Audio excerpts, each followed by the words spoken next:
Welcome to another episode of Beyond Physical, where we talk about the mental, emotional, social, and at times spiritual benefits of exercise. We believe that exercise is more than movement, and this podcast is our attempt at sharing that message with the world by sharing our own as well as our guests' experiences and knowledge. If you enjoy it, we ask that you please spread the message by leaving a rating and review, or even better, by sharing with a friend. Now, onto the show. Matt, how's it going? Good, thanks. And you? How are you? Good, thank you. Interesting start to the day. Yeah, rather unpredictable, which will be the theme of today's podcast, is the unpredictability of self-employment and entrepreneurship, which I think is a really cool topic that we can both speak to quite, from a fair bit of personal experience. But Youth Day on day of recording, and significant day for South Africans, and I think it's cool that we made the time to get into record still, because I actually personally don't usually come in on public holidays, but for some other reason decided to continue with clients on this day. I think it's because I was away for a bit with the Myla, and what did I? Oh yes, I took study leave last week for a couple of days. So I thought, you know what, I've had. You want to try and get back into had enough things, off. I can just have an easy day on Youth Day.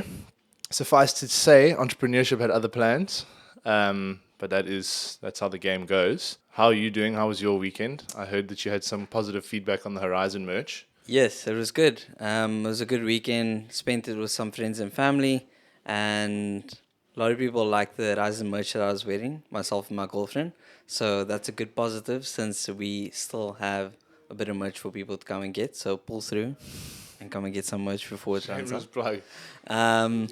But yeah, it was a really good weekend. I'm currently changing my work schedule, so I'm starting to have more time on a Monday and a Friday, which kind of is so nice. It gives me that extra bit of rest, as opposed to like working every single day, early days, and then ending off late. So yeah, I'm looking forward to that. I think it's important that you restructure that a little bit, just given that you have the Monday, Wednesday, Thursday early start. Yeah.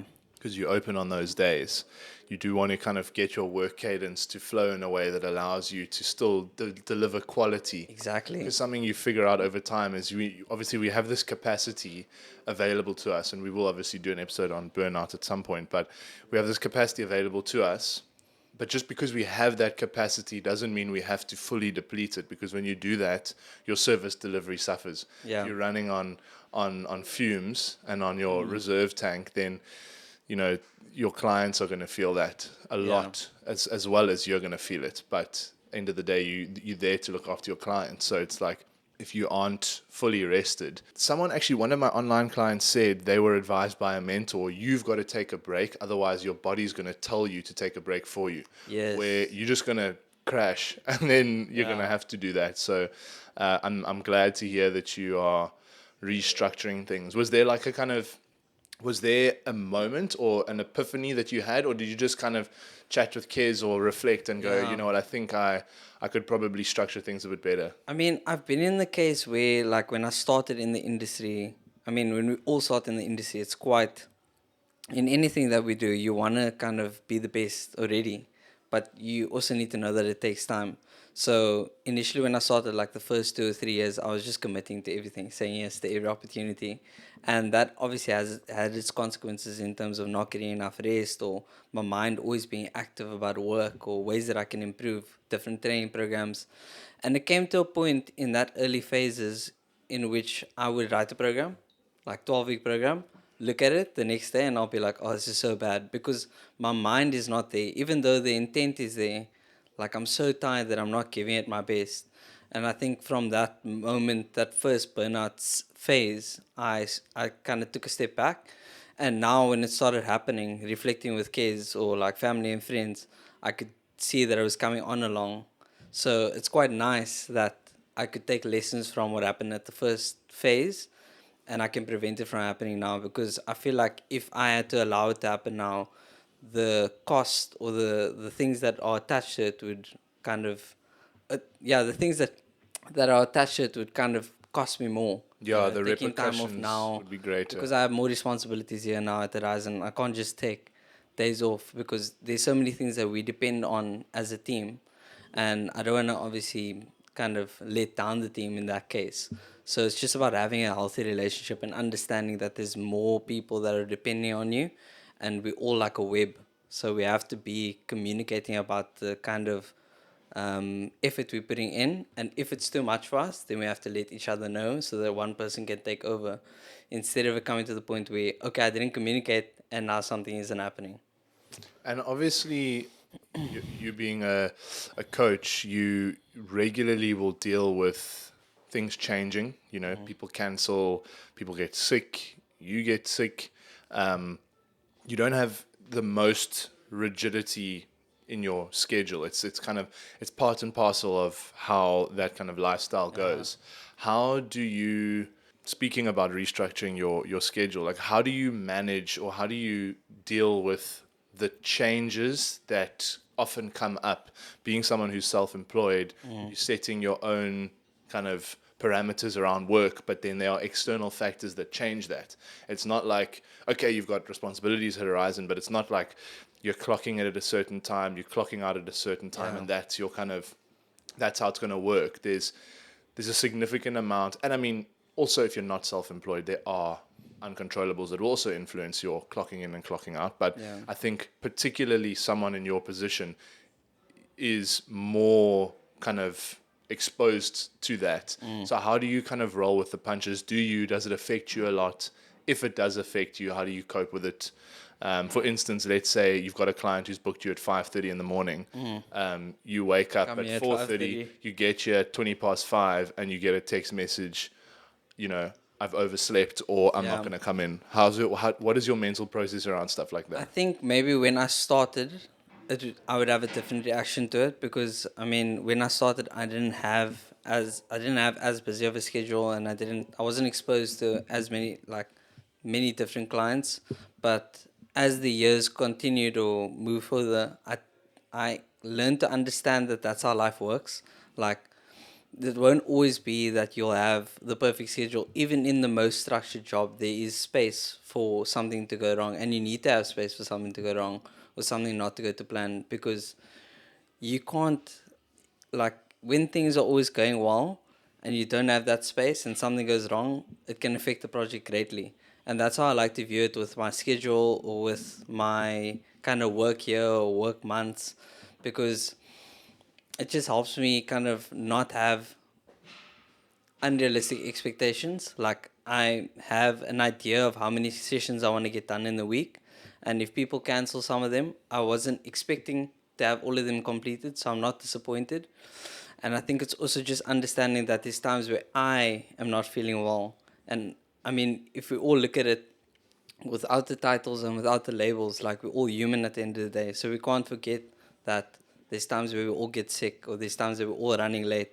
And that has helped me a lot in terms of understanding clients and helped me with customer retention, because when a client cancels on you late once, twice, or thrice, it's so easy to say, like, listen, I'm going to cut this person out. But if I think about the one podcast that we had with Tristan, the Caro plug, um, we were talking about going beyond the physical. And I mean, when you go beyond that layer with someone and you understand what is the cause of them being late or them canceling late, and they actually open up and they're honest with you, then you can understand to a greater level, like, why they are struggling to commit to these things. And unlocking that would be such a massive relief for them. So I try and look deeper into most things, and I try and make it kind of, can try and take a lot of things, even if it doesn't work to my advantage in that moment, and I try and kind of work it so that it can come out to a win, if that makes sense. So it's just about turning a lot of negatives into positives, and realizing afterwards that that negative was never really a negative in the first place. So it's more of a mindset thing. And I mean, over the years, I've kind of cultivated this mindset to the point that I won't be disappointed. I'll be more excited, because there's opportunity for me to improve something. There is maybe something that I missed out that I could have added in, something that I could have picked up in this person's body language. Maybe they weren't feeling well already. So yeah, I mean, it's just about kind of, like you said, rolling with the punches, but then also taking lessons from that and learning from it, and then using that to carry on through. And then if you find yourself in a situation where you've tried to manage your expectations, but you feel like you still go into the situation with a certain expectation and that isn't met around a cancellation or whatever it may be, how do you then work through the frustration or the kind of whatever it is that surfaces for you in that situation? Because it's one thing to say, I'm going to manage my expectations. I'm not going to attach too much to this client arriving or not. Let's say Kez asked if you could do lunch or something, or your mom asked if you could do lunch, and you said, no, I've got a client booking at 12, and the client cancels 5 minutes before, and you live in the southern suburbs, work is in Sea Point. Now, potentially, you could have spent time with them, Yeah. but that thing has kind of happened. Like, how do you navigate that? Do you also have the same, like, just it is what it is kind of thing, or would that kind of be a slightly more challenging situation for you Yeah. to navigate? And if so, like, how do you approach that?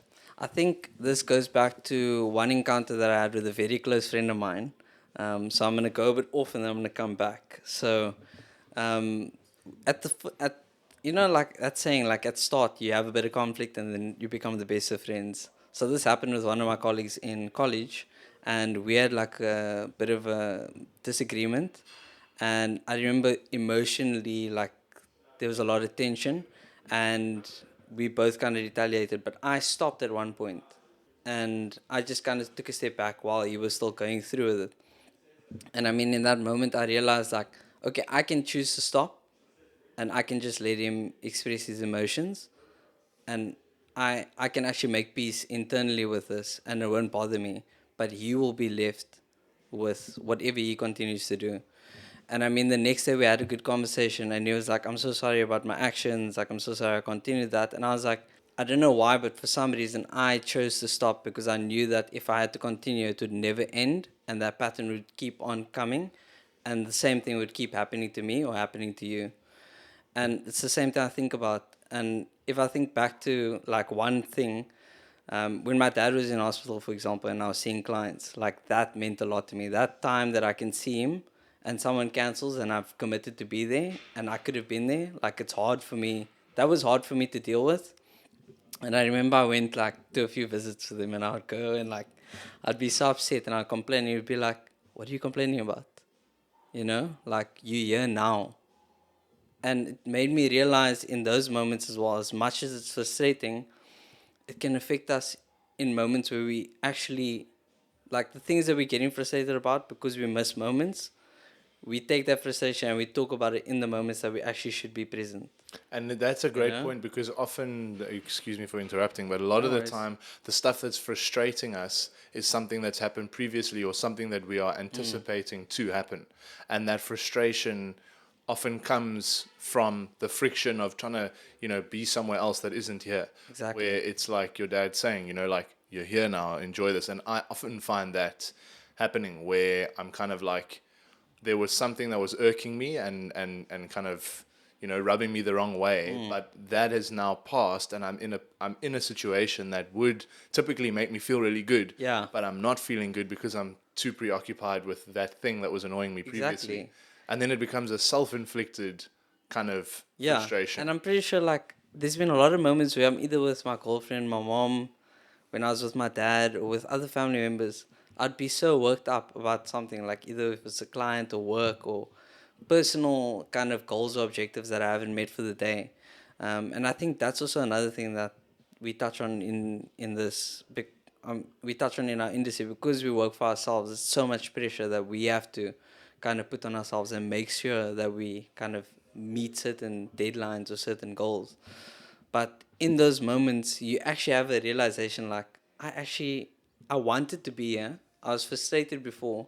Now when I'm here, look how I'm behaving. You know what I mean? That kind of thing. So, I mean, having more moments like that than I would prefer. Now I just I've been blessed or more fortunate enough to take a step back in that moment and kind of be like, okay, I was upset about this. I'm going to communicate with whoever it is in my space, and then I'm going to move on. There's also a fine balance between, and this is something that the mirror that's kind of showing me this is like, it's oftentimes clear, because like and my mom actually previously also used to point it out a lot, which is my mom used to say, you exhibit toxic positivity. So I will be in a situation that is, one would perceive to be not a great situation, but I will 99.9 times, you know, percent of the time try and look for some positive element Yeah. of it. And my rationale is that life is difficult enough, Exactly. like Why do stuff you need to is, make it worse? why must I, dwell and focus too much on what sucks about the situation? Like, everyone knows it's not nice. Just try and look for the silver lining. But at the same time, there's a balance there, because you don't want to, and I think what my mom was getting at, and what Claire often tries to show me as well, is that it's not like there's absolutely nothing wrong with identifying with the fact that you are pissed off. Like, that's a human emotion. Yeah. Like it's like someone didn't show, that's annoying. Like, it's like time is precious. It's the most valuable thing in the world. If someone didn't show up, it's okay to be bummed out about it. Yeah, it is. But I think often something that I like to try and practice is I will put a time limit on it. So I'll check my watch and be like, okay, it is 11:32. At 11:40, I'm going to stop being annoyed. Yeah. Like I can be as annoyed as I want. I can cry. I can Yeah. shout. I can do what I want for the rest of that time, and then let's just kind of move past it, because Yeah. I kind of get to this, and it's quite a stoic kind of approach to it. But it's, what is the benefit in feeling the way that I'm feeling? Like, how.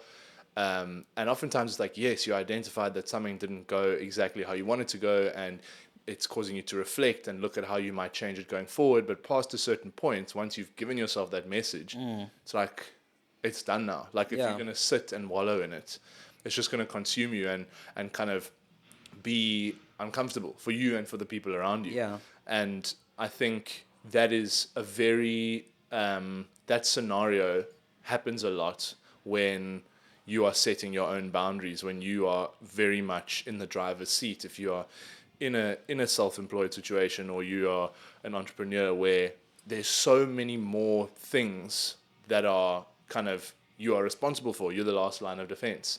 And I mean, this morning I got quite bummed out because public holiday, we had a slight shift in how we were going to manage the opening situation, and that didn't go to plan. I'm sure Gideon gave you a call. Yes. And that didn't go to plan. I'm sitting in Somerset West. I get a phone call what 19 do you minutes before we're meant to open, saying who was the person who was supposed to open is, they're irresponsive. They haven't said anything, and it's kind of like, to our knowledge, the gym is now not going to open. And it's like, it's I found that very difficult to, like, my immediate response was, this is what it is. Right now I'm chilling with Claire. I want to be present. I'm not going to get to the gym in 19 minutes. Like, Yeah. let me just enjoy, let me just enjoy, I'm not going to risk my life trying to, Yeah. whip in my Hilux single cab when, going in between cars. So I was kind of like, I was bummed, but then I was also like, there's nothing I can do about this situation. And I suppose I didn't actually fully register how pissed off I was, because I was just kind of pushing it aside. And then Claire was kind of like, it's not okay. I was like, no, it's okay. It's fine. I was like, she's like, no, it's not. And then you're like, yeah. It's like, what? It isn't. It isn't actually. And I think having that little bit of reflection was actually very valuable. But it's also kind of, it's part of it. You don't want that. And especially when you are starting something new, the systems are not bulletproof yet. And, stuff is not airtight. It's not dialed in. You are going to have lapses, and you are going to have to step in and plug the line, and you are going to have to kind of figure stuff out on a whim when you think you're having personal time. That is just the reality of being in the beginning stages of something. And I don't know, it's an interesting realization, because everyone tells you that before, but being told that and knowing that in theory versus facing the reality of it is, they're two very different things.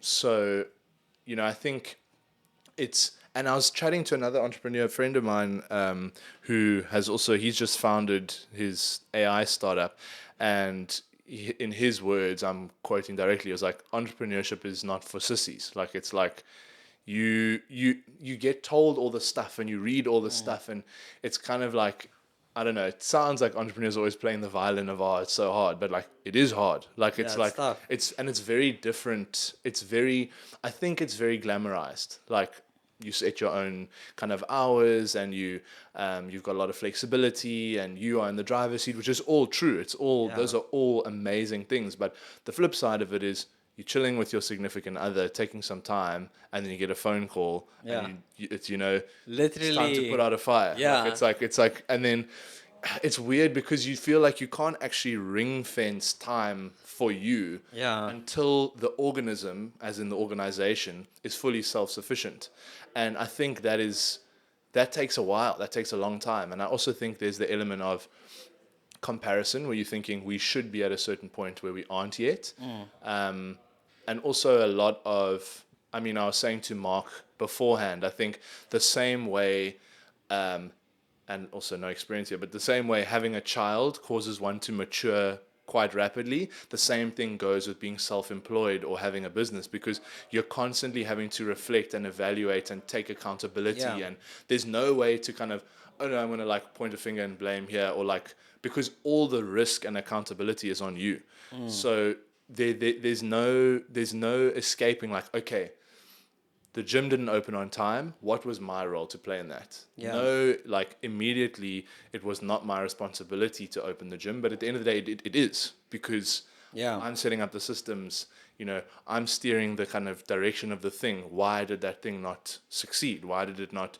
Where did I fall short as a manager or founder or whatever it may be, that specific target was not met, Yeah. as big or small as it is? And I think there's so much benefit in having that kind of opportunity to reflect, but it definitely gets, it's quite a, it can be, I don't want to say burden, because it's a huge privilege, but it's like that. I think that element of it is quite tough, because you've really got to dig deep and think, like what, Yeah. and ask your team, like, how could I have supported you better in this situation?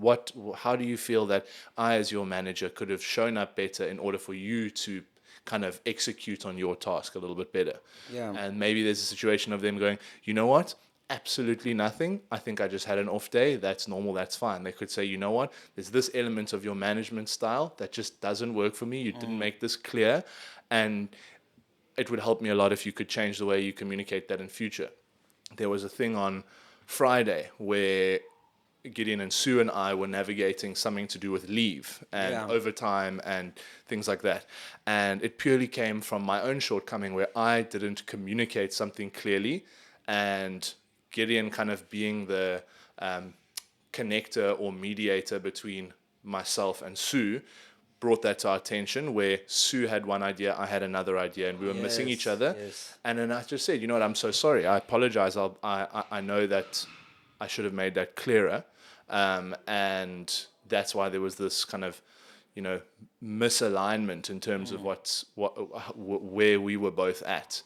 And it's, yeah, like I said, it's cool because it gives you the opportunity to reflect. Yeah. But it's also something it's quite challenging to switch off from, where you're constantly putting that mirror up. And I think it also actually transcends just a work context, because that carries a lot of value in other areas of your life. Yes, of course. But And I mean, if I think about it, like when you mention the fact that it's hard to switch off, like I always think of how tiring it can be sometimes to deal with things. Like, I mean, we've all had incidents with it. It's like, obviously for you, it's been managing this gym and having everything that comes with it, and also being a coach and dealing with clients with it. It's like they can't make it, or there's personal things, or there's other aspects that come into play that's out your control. Like, we're still involved in that, and even though we can't help hands on, it still occupies a space in our mind.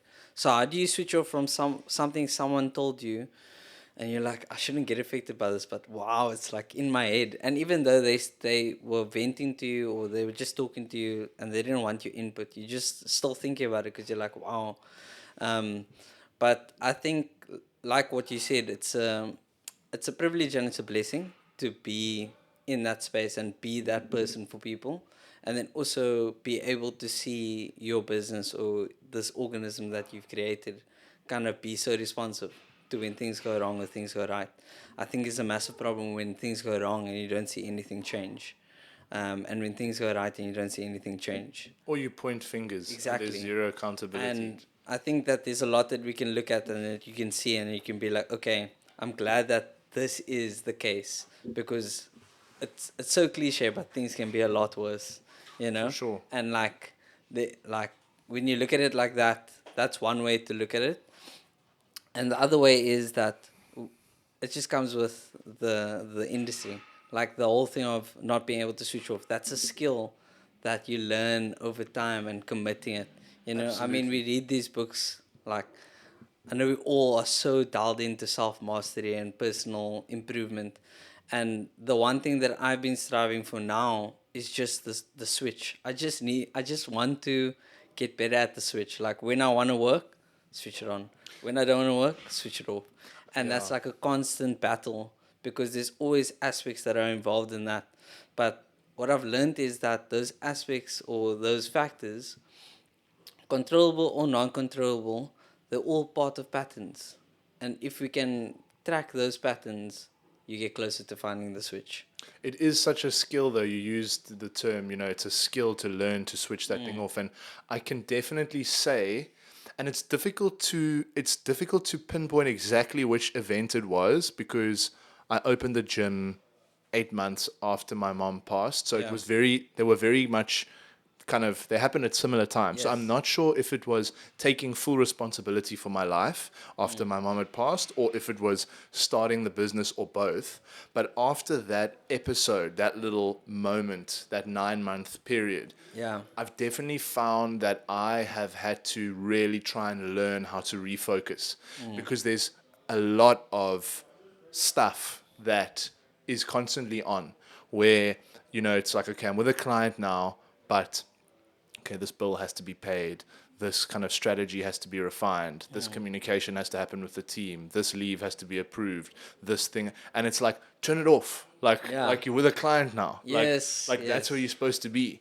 And then similarly, just I don't know. There feels like there's a lot of like kind of enmeshment of stuff that is definitely starting to clear and kind of become more I don't know what the word is, compartmentalized. Yes. Which has been a process, but I definitely felt like I was better at it before, and it hasn't reset, but I've kind of moved into a new space where I'm having to figure out how to navigate that again.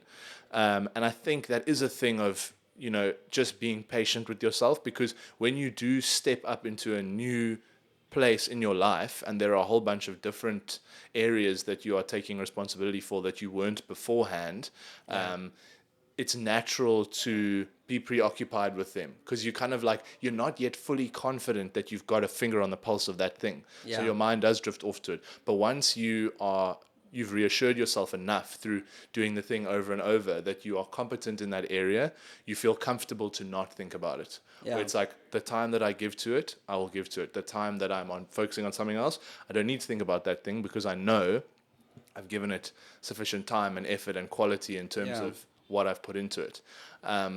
But it is such an interesting one, like how you're saying you're trying to learn how to switch things off, because that's definitely been something that I have thought about a lot recently, particularly when I took that day and a half, 2 days study leave last week. It was a cool thing, again, chatting to Mark about how this degree that I'm doing is a lot more engaging than the degree I did previously, because I'm studying what I'm doing in effect. I'm studying business management and I'm managing a business. The content is much more, it's alive. It's like, Yeah, I it can see strikes how out this to you. I can see how this applies in the context of Horizon. But the issue is I'll be learning a certain concept, and then 15 different ideas about Horizon will come in, pop up, and then you're like, I and need then to I'm put like, this. I'm meant to be here. I'm not like, Yeah. it's not about Horizon right now. It's about, what I'm studying. And you can look at that as a positive or negative. Maybe you're getting more out of the degree, Yeah. maybe you're not. But it's just something that really highlights the thing of like, you need to learn how to just focus. Yeah. which I think is a common theme for a lot of people, but I certainly find, I think as you have, that there's so much room for improvement around figuring that out. Yeah. I Because mean, yeah, you overstimulate yeah, yourself. yeah. And I mean, sorry to interrupt you, but I mean, to add on to that, I think we were having a conversation. Oh, I can't remember when this conversation. We have a lot of conversations about this because I think that it's so important to. I think I like how open we all are here. And I think that's one thing that helps us grow as individuals. And I think that's something that also needs to be done more frequently and also with less tension or friction. But when we were talking about our schedules and how hectic they get, I remember we were all talking about it and we are like, how do we manage? And I said that in terms of my one, when I wake up early and I have to leave work late, you just have to kind of like, it's either that you're going to be stressed and not have opportunities, or you'll have a stressful time dealing with the opportunities. You know, like which one do you choose? And this is such a random like pull out, but like I think of this one DMX song, and at the start he says, "To survive is to suffer, and to live is to find meaning in the suffering." And I think that is such a like it's such a cool thing to think about because suffering doesn't necessarily have to be bad all the time if we adapt and get stronger and we can like kind of work with it or work through it. Then it becomes like something that we obtain. It's a skill that we acquire. And I think also going back to like your 100 miler, you obviously went through a lot of physical, emotional, and mental aspects or challenges going through that.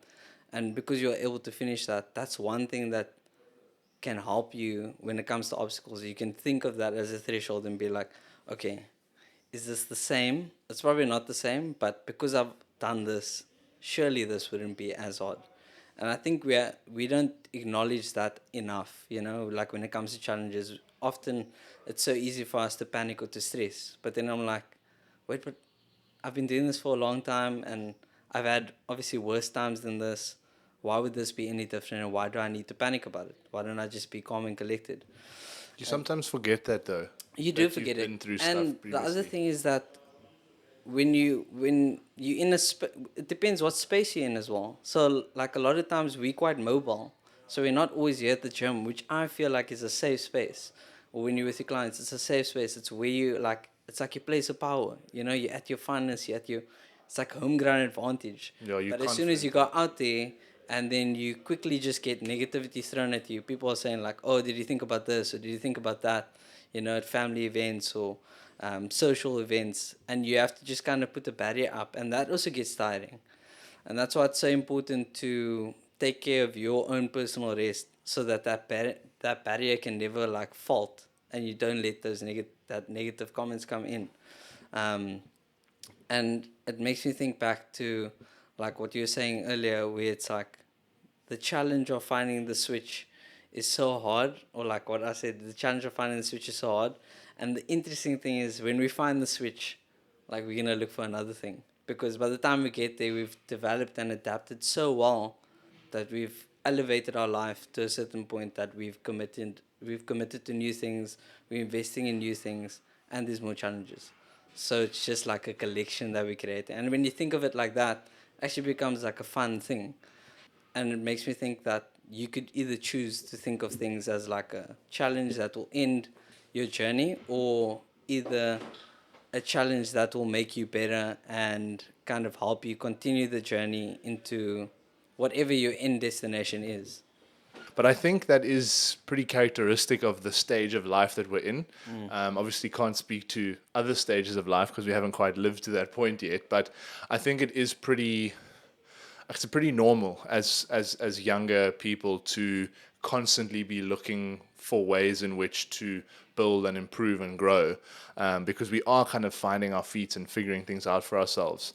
And it was really cool being Father's Day yesterday. I was chatting to Claire's dad, and I was asking him about how he navigated his 20s because he seemed to have a very kind of he was like very it sounded like he was very composed through it, which Yes. which definitely contrasts a lot of people our age, at least now that I know of. Mm. But he also mentioned a lot of his mates kind of like got straight into grafting and doing their medical stuff, and it's, you know, it's very rare that I feel like 20 somethings are comfortable to kind of, you know, confidently move through that time, knowing that everything will be all right and that you'll figure it out. Yeah. And then naturally, because of that, we're always looking for ways to improve and grow. Yes. But it's great to sometimes, and I think there's a balance of like leaning into that natural inclination towards wanting to grow and improve yourself and be better and figure things out and, you know, learn and absorb everything. And then also being like, you can take some time to chill every now and then. Yeah. But like, for instance, I was chatting to your client the other day, Greg, about learning how to rest and manage your workload. And he was like, what are you talking about? Like, your 20s are for working. Like, it's like, that's Yeah. when you just redline it. Like, and there's so many different viewpoints on it, where you then kind of, like, if I think about my mom, like, she was very much big on, you know, taking responsibility, growing, developing, but at the same time, she was like, you need to know when to rest. So there's so many ways to go about it, but I also think it is pretty natural, especially when you're in a high growth environment where stuff is changing and growing and developing, like this space, to want to be better and improve, because people are doing stuff to push themselves, whether it's growing their coaching business or figuring out cool new ways to offer value in our classes, or how we're going to navigate potentially moving into a new space, like physically. There are lots of things that are just, you know, growth, go, go. And it's like, that then becomes your norm. And to a degree, that's amazing. But then it's also important to know when to dial that back. And I think when we do have our burnout episode, it's going to be cool to kind of get stuck into that. But yeah, I think I wanted to actually take a quick moment to highlight small things that I do to try and get around the unpredictability of entrepreneurship and self-employment. And I think what are two really important tools for me, or it's one tool, but it's two things, is bookending your day with controllables. So starting your day with positive input and ending your day with positive input. It's a very vague thing, but it's something that you're in control of, and it's something that you do for yourself, and thereafter the rest of the day can ebb and flow as it must. And that's fine, because you know that you've taken 20 minutes to read something positive, or, you know, journal or whatever it may be, and then at the end of the day you've taken 10-15 minutes to just relax or read or reflect or whatever it may be, but it's something that you're doing for you. And I feel like that insulates us, or I find that it insulates me from the turbulence and unpredictability of what self-employment and entrepreneurship entails. Obviously, I'm still super green, you know. I mean, this business is barely 2 years old, and I've been kind of self-employed on and off for the last 5 years. So not incredibly experienced, but I've definitely found that those tools are really cool interventions to kind of alleviate how much of a stress it is when things don't go according to plan. It helps with that whole kind of water off a duck's back thing. I think that is why one of the things that I still find challenging to approach with a stoic mindset is when I get a call very early in the morning, and it's like the first thing, and I'm like, okay, you know, I've got to roll with this. Yeah. It was an unpredictable, because I haven't created that initial 5-10 minutes of like, this is time for me. This is time to like just calibrate and kind of set myself up for success in the day ahead. Or if the end of the day runs away from me, or I feel like it runs away from me, like I haven't managed my time well, and then it's one thing after the next, and then I look up and it's like 8:30, which is like Tough scenes. half an hour before my bedtime. And it's like, damn. shit, I haven't actually, you know, done a little wind down thing, which is, you know, it's fine. It's obviously, I'm fortunate to be able to create those pockets of time for myself, but I think that is almost a non-negotiable, and it helps a lot, because before I had that, I definitely felt a lot more stress and anxiety around things not going to plan, because everything felt up in the air. But if you focus on little moments where you can hone into the controllables, it's comforting. And then obviously, if you can as well, sprinkle throughout the day an exercise session here, or a bit of, I don't know, working towards something that's purely about something that you are working on personally, I think those also really help, because where unpredictability, I think, becomes extra frustrating is you feel like certain things take away from your time. But Yes. if you have filled your cup enough, you've got capacity Yeah. for that to be You taken. can spend it, you It's know what I fine. mean? It's Yeah. like, it's chilled. Like, Yeah. actually, It's the same as budgeting. Like, if you exactly. budget enough and a cost that you didn't plan comes off, you're like, okay, it's okay, but let me just remind myself that I've planned for this. And it's even in moments like that, I think that a- also a lot of people done, like me myself. I mean, I experienced this, but even when you prepared, something that happens can still take you by storm. You know, like even if you have emergency savings or all these things, when something happens and you're like, and then you just take a moment to realize, okay, I save for this. I have like emergency funds available. I have all these things in place. Let me like kind of go step by step. And that's why it's so important to have that, and also have what you mentioned now, which is just like methods or like moments in which you can kind of, okay, I'm going to switch on 10-15 minutes of me just giving myself time to recalibrate before I continue for the rest of the day, because a lot has happened. I need to just reset and then I can continue. And then at the end of the day, it becomes a reflective one, and then you need to recalibrate so that you can let go of things and then rest. And it takes me back to the other thing that I was going to say, which I was actually supposed to mention earlier, but I forgot. But when you're in those moments and you're struggling, you need to have a good why. You need to just know, why did you start this and why are you still in it? And it's a constant evolution of why things happen, like I mean, if I think about my personal journey, why I started into fitness, it's because I had a bit of insecurity about myself and my body, and like what I couldn't do and what I could do, and I felt very limited, and I didn't like that. And going through that journey in which that I was able to start doing more things that I wanted, whether it's like physical, whether it's like feeling more confident when I go out into society, when I go to events, or when I do anything. Like that's one thing that was my why, and it's slightly shifted now into, I want to maintain what I've built so far and then take that as I age. And that's the biggest one for me now, which is I can't wait to get older, because a lot of a lot of people that are, I don't know, it's such a trend now, but a lot of people are like, when they get to their 30s or 40s, they're like, oh my word, like I don't know what I'm gonna do now. But we have so much. We are capable of so much. There's still so much that we can do. Like we can, if you, even if you're struggling with your lifestyle and your health, like it's not too late to turn it around.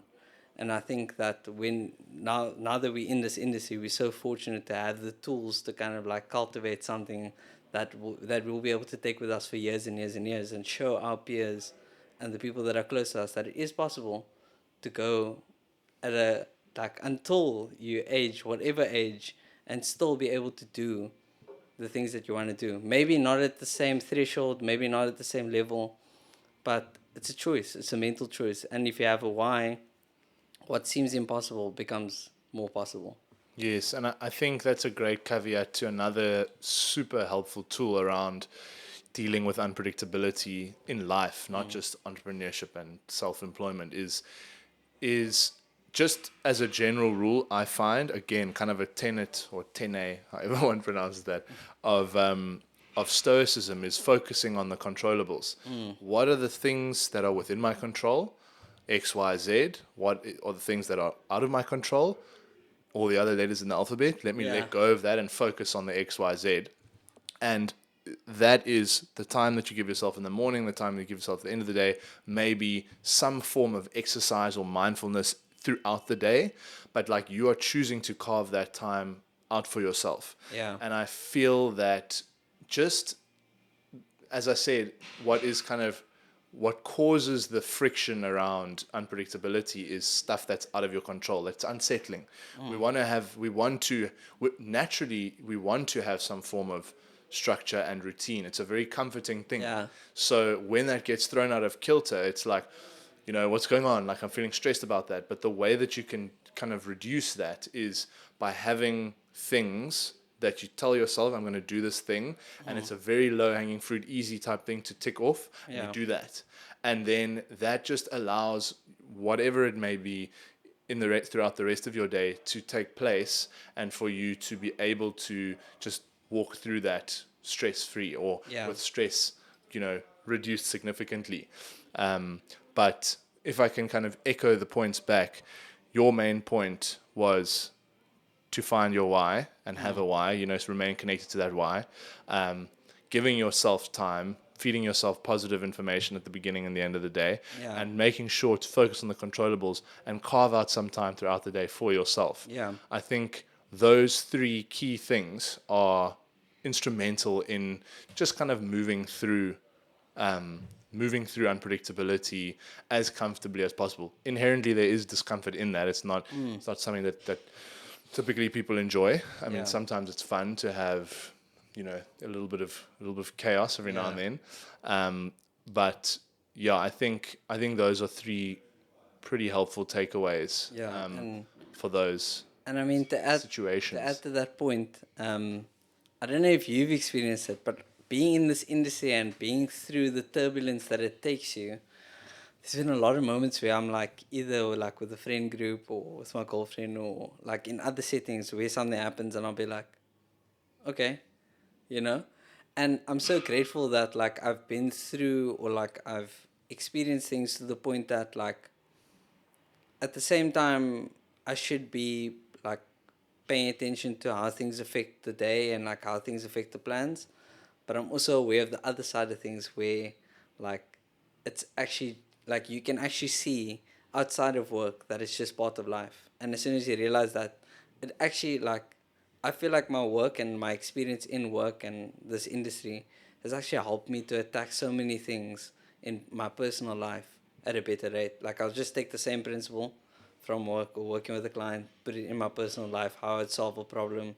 And it's just like evolving problem solving, like how can we better ourselves in terms of that skill? How can we take the smallest to the biggest issue and match up a principle or skill set that will help us deal with it at a better rate, or without having anxiety or immediate stress? Because it's too easy. Like I always say, like when I go into a bad behavioral pattern, I always say to kids, and it's really me talking and kids is just listening, and I'm just like, it's easy for me to go into this behavioral pattern, but I'm going to choose not to. And from that moment, that's like me doing the same thing that you do, where you say, okay, at this time I'm going to stop, but I'm going to continue now. But I have to kind of visualize what the problem is, how I'm acting, and I have to acknowledge that that's not practical. And as soon as I do that, I'm just like back to reality, and it's unbelievable. It's an underrated tool. It is an underrated tool. But obviously also to kind of reiterate, those kind of feelings and things are there for a reason. Yes. So it's important to listen to that feedback and not switch it off, because that's the same thing as getting a pain in your knee and running through it until you need to have your knee reconstructed. It's like that's what you're doing if you have an emotional disturbance. There's a disturbance within the force. Yeah. and you just kind of like, you know what? I'm not going to pay attention to this. It's not serving me or whatever. It's feedback to your body or your it's trying to tell you something. So you should listen to it. But also, it's the same thing as like with that knee pain. You're not going to keep doing the thing that's bringing about the knee pain. You're going to stop what you're doing. You're going to kind of assess the situation, go see someone, and figure it out. Exactly. You're not going to dwell on it. That's not going to make it better. But like the feeling is still important. But thanks for the chat, Matt. Thank you everyone for listening. It was enjoyable. I liked it. I don't think we've ever done a one-on-one. No, this Welcome is the first to Seven one. Matt's one-on-one. Plus Mark as well. But yeah, that was really cool. And if you guys want to find us, Matt is FitHub17 on Instagram. Yep. I'm Sprenner on Instagram. Otherwise, you can find us anywhere online. Horizon.com, baby. Yeah. Or on Instagram at HorizonZA. That's in the outro now because we're dialed in, so we don't actually need to say that. Double mention. We're just getting used to this more structured thing with stuff at the beginning and end. But anyway, thanks so much for listening, and we'll catch you all in the next episode. Bye.